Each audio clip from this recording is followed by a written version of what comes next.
ಬಿಹಾರಲ್ಲಿ ಛತರ್ಪುರ್ ಅನ್ನೋ ಒಂದು ಸಣ್ಣ ಹಳ್ಳಿ ಇತ್ತು. ಅಲ್ಲಿದ್ದಂತ ಜನಗಳು ಒಬ್ರಿಗೊಬ್ರು ಹೊಂದ್ಕೊಂಡು ತುಂಬಾ ಪ್ರೀತಿಯಿಂದ ಇದ್ರು. ಒಬ್ರಿಗೊಬ್ರು ಕೆಲಸದಲ್ಲಿ ಸಹಾಯ ಮಾಡ್ತಾ ಇದ್ರು. ಅಯ್ಯೋ ಪುಷ್ಪ, ಕೇಳಿಸ್ತಿದ್ಯಾ? ಸರಳಾ ಚಿಕ್ಕಮ್ಮಂಗೆ ವಯಸ್ಸಾಗಿದೆ, ಅವ್ರಿಗೆ ಸರಿಯಾಗಿ ನಡೆಯೋದಕ್ಕೂ ಆಗೋದಿಲ್ಲ. ಹೌದು ರೀ, ಗೊತ್ತಿದೆ. ಅವ್ರ ಮಗ ಮತ್ತೆ ಸೊಸೆ ಕೂಡ ಅವ್ರನ್ನ ಬಿಟ್ಟು ಸಿಟಿಗೆ ಹೊರಟೋದ್ರಂತೆ. ನಾನ್ ನಿನ್ಗೆ ಹೇಳೋದು, ಅವ್ರ ಹತ್ರ ನಿಮ್ಮ ಆರೋಗ್ಯ ಹೇಗಿದೆ ಅಂತ ವಿಚಾರಿಸ್ತಾ ಇರು. ಇದನ್ನ ನೀವ್ ನನಗ್ ಹೇಳ್ಬೇಕಾ? ಪ್ರತಿದಿನ ಹೋಗಿ ಅವ್ರ ಆರೋಗ್ಯನ ವಿಚಾರಿಸ್ಕೋತೀನಿ. ರಮೇಶ್ ಅದೇ ಹಳ್ಳಿನಲ್ಲಿ ಒಂದು ರೇಷನ್ ಅಂಗಡಿನ ಇಟ್ಕೊಂಡಿರ್ತಾನೆ. ಹಳ್ಳಿಲಿದ್ದವ್ರೆಲ್ರೂ ರಮೇಶ್ ಅಂಗಡಿನಲ್ಲೇ ತಮ್ಮ ಮನೆಗ್ ಬೇಕಿರೋ ರೇಷನ್ ಅನ್ನ ಕೊಂಡ್ಕೋತಿರ್ತಾರೆ. ಅವನ್ ಹೆಂಡತಿ ಪುಷ್ಪ ಕೂಡ ರೇಷನ್ನ ಕಟ್ಟೋದ್ರಲ್ಲಿ ಸಹಾಯ ಮಾಡ್ತಾ ಇರ್ತಾಳೆ. ಒಂದು ದಿನ ಪಕ್ಕದ ಮನೆಯಲ್ಲಿ ವಾಸ ಮಾಡೋಂತ ಗುಲ್ಟಿ ರಮೇಶ್ ಅಂಗಡಿಗೆ ಬರ್ತಾನೆ. ಹೇಗಿದ್ದೀರಾ ರಮೇಶ್ ಅಣ್ಣ? ಆರೋಗ್ಯ ಎಲ್ಲ ಚೆನ್ನಾಗಿದ್ಯಾ? ನಾನ್ ಚೆನ್ನಾಗಿದ್ದೀನಿ. ನೀನ್ ಹೇಳು, ನೀನ್ ಹೇಗಿದ್ಯಾ? ಮತ್ತೆ ಇವತ್ತು ನಮ್ಮ ಅಂಗಡಿಗೆ ಯಾತಕ್ಕೋಸ್ಕರ ಬಂದಿದ್ಯಾ? ನಾನು ನಿಮ್ಮ ಬಾಕಿ ಹಣನ ಕೊಡೋದಕ್ ಬಂದಿದ್ದೀನಿ. ಹಿಂದಿನ ತಿಂಗಳು ರೇಷನ್ ನೀವು ನನಗೆ ಸಾಲವಾಗಿ ಕೊಟ್ಟಿದ್ರಲ್ಲ, ಇಲ್ಲಿದೆ ನೋಡಿ ಅದಕ್ಕೆ ದುಡ್ಡು. ಇದರ ಅವಶ್ಯಕತೆ ಇಲ್ಲ, ನೀನು ಕೂಡ ನಮ್ಮ ಕುಟುಂಬದಲ್ಲಿ ಒಬ್ಬ ಅಲ್ವಾ? ಗೋಲ್ಟಿ ರಮೇಶಿಗೆ ದುಡ್ಡು ಕೊಟ್ಟು ಹೊರಟೋಗ್ತಾನೆ. ಅವನಲ್ಲಿಂದ ಹೋದ್ಮೇಲೆ ರಮೇಶ್ ತನ್ನ ಹೆಂಡತಿಗೆ ಹೇಳ್ತಾನೆ, ಎಷ್ಟು ನಿಯತ್ತಿನ ಮನುಷ್ಯ.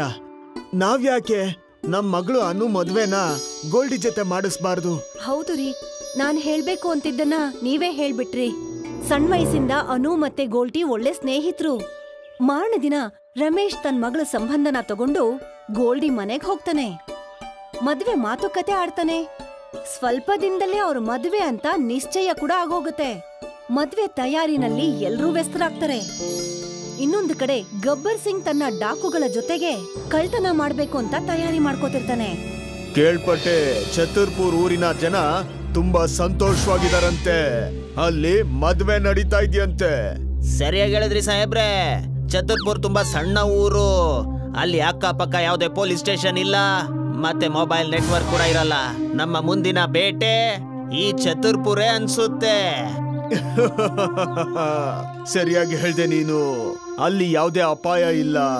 ಮತ್ತೆ ನಾನ್ ಕೇಳ್ಪಟ್ಟಿದ್ದೀನಿ ಅಲ್ಲಿನ ಜನಕ್ಕೆ ಒಗ್ಗಟ್ಟು ಜಾಸ್ತಿ ಅಂತ. ಹಾಗಾಗಿ ನಾವು ಪೂರ್ತಿ ತಯಾರಿನ ಮಾಡ್ಕೊಂಡು ಹೋಗ್ಬೇಕಾಗುತ್ತೆ. ನೀವ್ ಚಿಂತೆ ಮಾಡ್ಬೇಡಿ ನಾಯಕ್ರೆ. ಹಿಂದಿನ ಸತಿ ನಾವು ಆ ಮಿನಿ JCB ಕದ್ವಲ್ಲ, ಅದರ ಸಹಾಯದಿಂದ ಆ ಊರಿಗೆ ಹೋಗಿ ದಾಳಿ ಮಾಡೋಣ. ವಾ, ಎಂತ ಐಡಿಯಾ ಇದು. ರಮೇಶ್ ಮಗಳು ಅನು ಮತ್ತೆ ಗೋಲ್ಡು ಮದ್ವೆ ದಿನ ಗಬ್ಬರ್ ಸಿಂಗ್ ತನ್ನ ಡಾಕುಗಳ ಜೊತೆಗೆ ಒಂದು ಸಣ್ಣ JCB ತಗೊಂಡು ಹಳ್ಳಿ ಒಳಗಡೆ ನುಗ್ತಾನೆ. ರಮೇಶ್ ಮತ್ತೆ ಅವನ್ ಹೆಂಡತಿ ಪುಷ್ಪ ಮುಂದೆ ಗನ್ನನ್ನ ಹಿಡ್ಕೊಂಡು ನಿಂತ್ಕೋತಾನೆ. ಹೇ, ಬೇಗ ನಿನ್ ಎಲ್ಲ ಹಣನ ತೆಗ್ದು ಆ ಮಿನಿ JCB ಮೇಲಿಡು.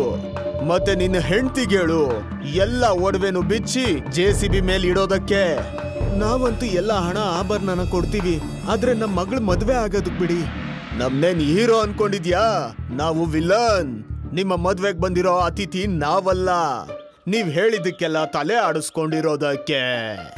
ನಿಮ್ಮ ಮಗಳಿಗೂ ಹೇಳು ಎಲ್ಲ ಚಿನ್ನಾಭರಣಗಳನ್ನ ಕೊಡೋದಕ್ಕೆ, ಇಲ್ಲಂದ್ರೆ ಅಳಿಯನ್ನ ಎತ್ ಬಿಡ್ತೀವಿ. ಬೇಡ ಬೇಡ, ನಮ್ಮೇಲ್ ದಯೆ ತೋರ್ಸಿ ನಮ್ ಹತ್ರ ಇರೋ ಎಲ್ಲಾ ಒಡವೆನೂ ತಗೊಂಡ್ ಹೋಗಿ. ಆದ್ರೆ ನನ್ ಗಂಡ ಆಗೋನ್ನ ಪ್ರಾಣ ಮಾತ್ರ ತೆಗಿಬೇಡಿ. ನೀವು ನನ್ ಮದ್ವೆ ದಿನ ಬಂದಿದ್ದೀರಾ, ದಯವಿಟ್ಟು ನೀವು ಊಟ ಮಾಡ್ಕೊಂಡೇ ಹೋಗ್ಬೇಕು, ಗೊತ್ತಾಯ್ತಾ? ಇದು ನಮ್ಮ ಮನೆಯ ಪದ್ಧತಿ. ಮದ್ವೆ ದಿನ ಯಾರೇ ಬಂದ್ರು ಕೂಡ ಅವ್ರಿಗೆ ಊಟ ಮಾಡ್ದೆ ಹೋಗೋದಕ್ ಬಿಡೋದಿಲ್ಲ. ಆಗ ಗಬ್ಬರ್ ಸಿಂಗ್ ನ ಒಬ್ಬ ಜೊತೆಗಾರ ಅವನ್ ಕಿವಿನಲ್ಲಿ ಹೇಳ್ತಾನೆ, ನಾವ್ ಹೇಗೋ ಎಲ್ಲಾನು ಕತ್ಕೊಂಡು ಹೋಗ್ತಾ ಇದೀವಿ, ಊಟ ಕೂಡ ಮಾಡ್ಕೊಂಡು ಹೋಗ್ಬಿಡೋಣ ಬಾಸ್. ಅದು ಅಲ್ದೆ ಕಾಡಲ್ಲಿ ಕಟ್ಗೆನ ಊರ್ಸಿ ಅಡ್ಗೆ ಮಾಡೋದು ತುಂಬಾ ಕಷ್ಟ. ಮೊನ್ನೆ ನಾವು ಕಲ್ಮಿ ಕಬಾಬ್ ಮಾಡಿದ್ವಲ್ಲ, ಅಲ್ಲಿ ಬೆಂಕಿಯಲ್ಲಿ ಜಾಸ್ತಿ ಸುಟ್ಟೋಗಿತ್ತು. ಆ ಕಲ್ಮಿ ಕಬಾಬು ತಿನ್ನೋದಕ್ಕೆ ಆಗಿಲ್ಲ ಬಾಸ್. ನೀನ್ ಸರಿಯಾಗಿ ಹೇಳ್ತಿದ್ಯಾ. ಊಟ ಮಾಡಿ ಹೋದ್ರೆ ಏನಾಗ್ಬಿಡುತ್ತೆ? ಗಬ್ಬರ್ ಸಿಂಗ್ ಊಟ ಮಾಡೋದಕ್ಕೆ ತಯಾರಾಗ್ತಾನೆ. ಅವನು ತನ್ನ ಜೊತೆಗಾರರ ಜೊತೆ ಊಟ ಕೂತ್ಕೋತಾನೆ. ಆದ್ರೆ ಮದ್ವೆನಲ್ಲಿ ಬಡಿಸಿದಂತ ಊಟ ವೆಜಿಟೇರಿಯನ್ ಆಗಿತ್ತು. ಇದೇನಿದು? ಗಿಡ ಹುಲ್ಲು ಮರನ್ ತಿನ್ನಿಸ್ತಾ ಇದ್ದೀರಾ? ನಾವು ಮಾಂಸ ಇಲ್ದೆ ಊಟ ಮಾಡೋದೇ ಇಲ್ಲ. ಹೋಗಿ ಹೋಗಿ ನನ್ಗೆ ಚಿಕನ್ನಿನ ವ್ಯವಸ್ಥೆ ಮಾಡಿ. ನಮ್ಮೂರಲ್ಲಿ ಯಾರು ಮಾಂಸದ ಊಟ ಮಾಡೋದೇ ಇಲ್ಲ, ಆದ್ರೆ ಹತ್ರದ ಊರಲ್ಲಿ ಕೋಳಿ ಫಾರ್ಮ್ ಇದೆ. ನಾನು ಅಲ್ಲೋಗಿ ಪಟ್ ಅಂತ ನಿಮ್ಗೆ ಚಿಕನ್ ವ್ಯವಸ್ಥೆ ಮಾಡಿಸ್ತೀನಿ. ಸರಿ ಸರಿ, ಹೋಗು ಹೋಗು, ಬೇಗ ಹೋಗಿ ನನ್ಗೆ ಚಿಕನ್ ವ್ಯವಸ್ಥೆ ಮಾಡು. ನಂದೊಂದು ರಿಕ್ವೆಸ್ಟ್ ಇದೆ. ನೀವೇನಾದ್ರೂ ನಿಮ್ಮ ಮಿನಿ JCB ಸ್ವಲ್ಪ ಹೊತ್ತು ನನಗ್ ಕೊಟ್ರೆ ನಾನ್ ನಿಮ್ಗೋಸ್ಕರ ಬೇಗ ಹೋಗಿ ಕೋಳಿ ತಗೊಂಬರ್ತೀನಿ. ಸರಿ, ಬೇಗ ಹೋಗು. ಆದ್ರೆ ನಿನ್ ಜೊತೆ ನನ್ನ ಆಳುಗಳು ಬರ್ತಾರೆ. ಪರವಾಗಿಲ್ಲ, ನನ್ಗೇನ್ ತೊಂದ್ರೆ ಇಲ್ಲ ಬಿಡಿ. ರಮೇಶ್ ಗಬ್ಬರ್ ಸಿಂಗ್ ನ ಮಿನಿ ಜೆಸಿಬಿ ತಗೊಂಡು ಪಕ್ಕದ ಹಳ್ಳಿಗೆ ಚಿಕನ್ ತರಕ್ ಹೋಗ್ತಾನೆ. ಅವನ್ ಜೊತೆಗೆ ಗಬ್ಬರ್ ಸಿಂಗ್ ನ ಜೊತೆಗಾರ ಕೂಡ ಇರ್ತಾನೆ. ರಮೇಶ್ ಕೋಳಿ ಫಾರ್ಮ್ ಎದುರುಗಡೆ ತನ್ನ ಮಿನಿ ಜೆಸಿಬಿನ ನಿಲ್ಲಿಸ್ತಾನೆ. ನೋಡಿ ಅಣ್ಣವ್ರೆ, ನನಗ್ ಕೋಳಿ ಬಗ್ಗೆ ಎಲ್ಲ ಏನು ಗೊತ್ತಿಲ್ಲ.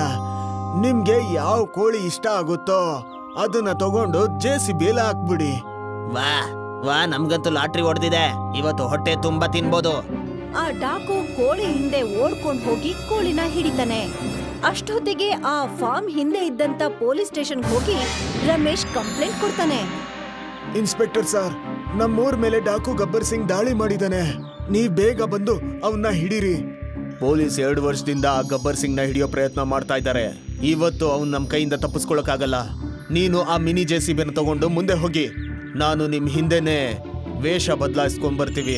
ಅಷ್ಟೊತ್ತಿಗೆ ಡಾಕು 7-8 ಚೆನ್ನಾಗಿರೋ ಕೋಳಿನ ಹಿಡ್ಕೊಂಡು ಜೆಸಿಬಿಗೆ ತುಂಬಿಸ್ಕೊಂಡಿರ್ತಾನೆ. ಬನ್ನಿ ಬನ್ನಿ, ಬೇಗ ಬನ್ನಿ, ನಮ್ಮ ಬಾಸ್ಗೆ ಹಸುವಾಗಿರ್ಬೇಕು. ನಾವು ಕೂಡ ಛತ್ರಪುರ್ ಊರ್ಗೆ ಹೋಗ್ಬೇಕು. ರಮೇಶ್ ಆ ಜೆಸಿಬಿನ ಓಡಿಸ್ಕೊಂಡು ತನ್ನ ಹಳ್ಳಿಗೆ ಹೋಗ್ತಾನೆ. ಮತ್ತೆ ಅವನ್ ಹಿಂದೆನೆ ಪೊಲೀಸರು ಕೂಡ ವೇಷ ಬದಲಾಯಿಸ್ಕೊಂಡು ಬರ್ತಾ ಇರ್ತಾರೆ.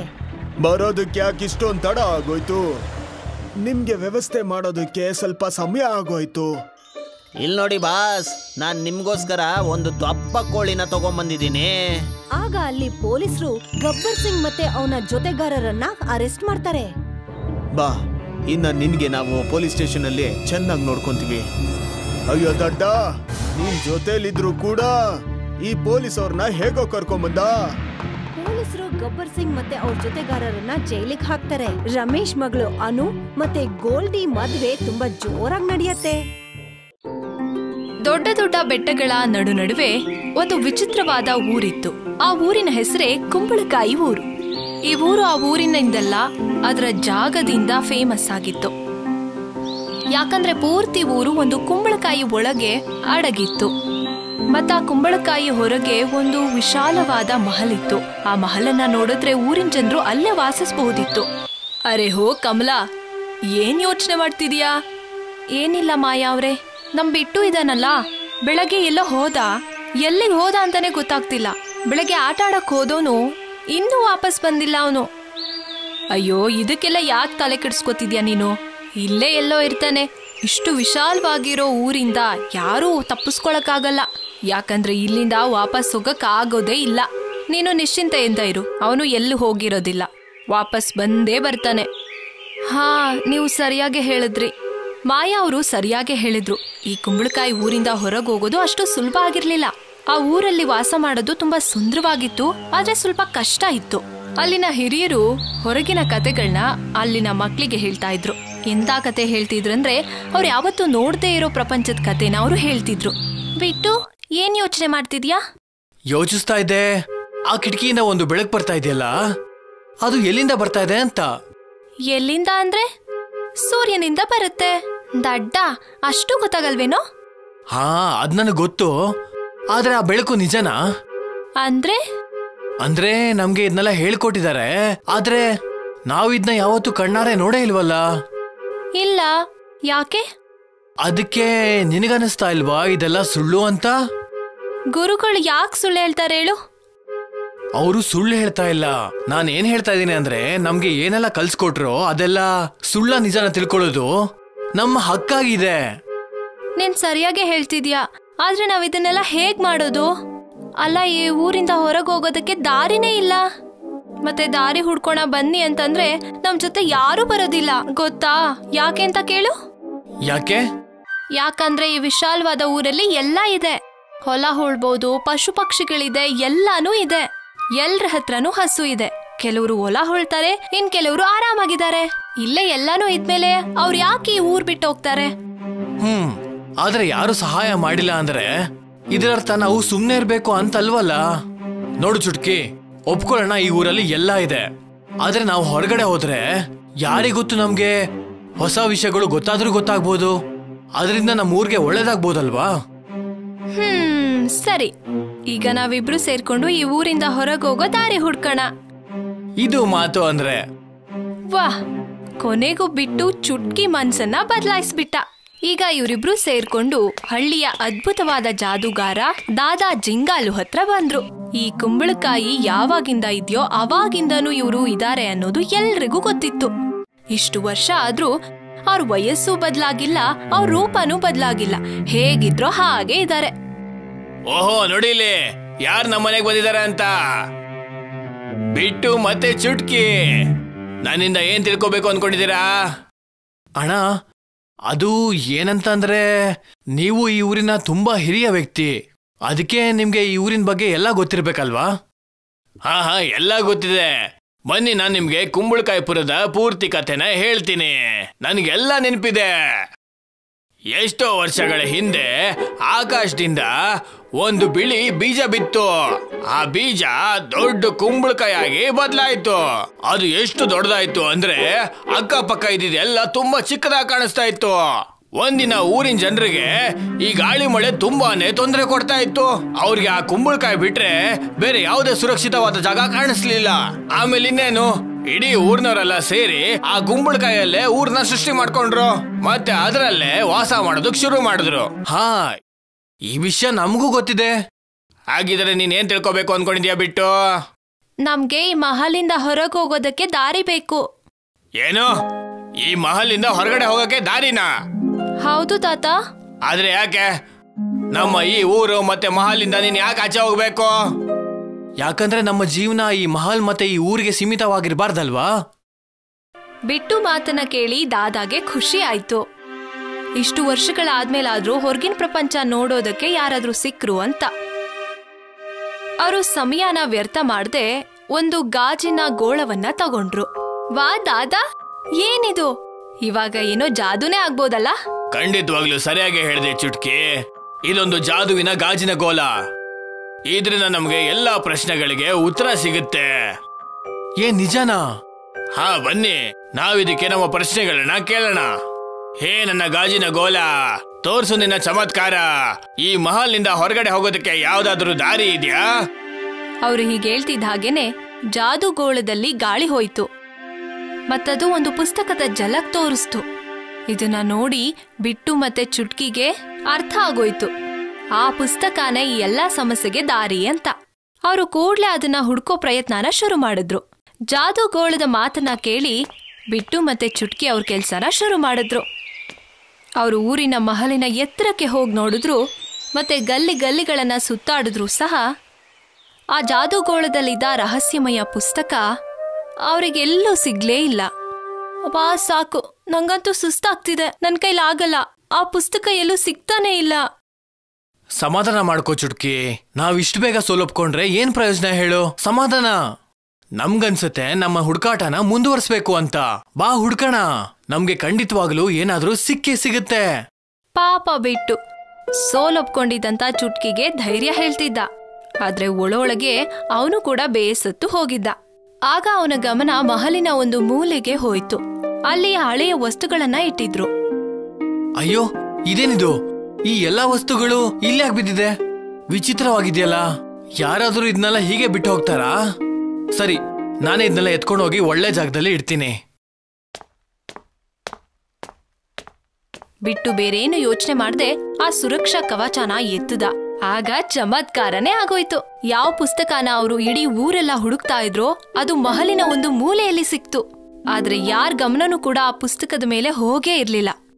ವಾಹ್, ಅಂತೂ ಇಂತೂ ಇದು ಹೇಗೋ ನನಗೆ ಸಿಕ್ಬಿಡ್ತು. ಚುಟ್ಕಿ, ಬೇಗ ಬಾ, ನನಗೆ ಆ ಪುಸ್ತಕ ಸಿಕ್ಬಿಡ್ತು.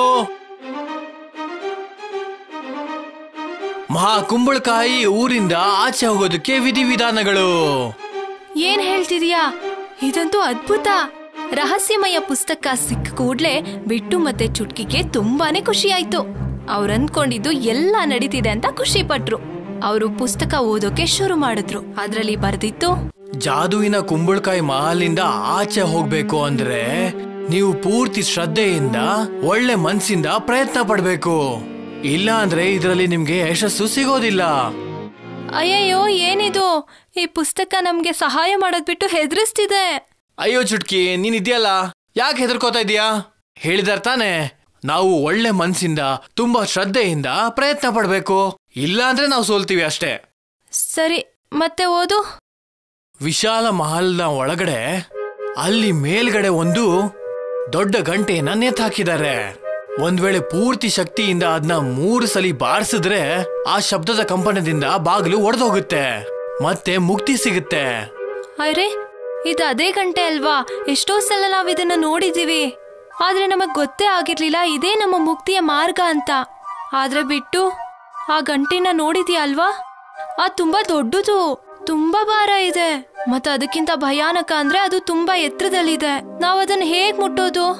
ಚುಟ್ಕಿ ಹೇಳಿದ್ದು ನಿಜಕ್ಕೂ ಭಯವಾಗಿತ್ತು, ಆದ್ರೆ ಬಿಟ್ಟು ಸೋಲೊಪ್ಕೊಳ್ಳಿಲ್ಲ.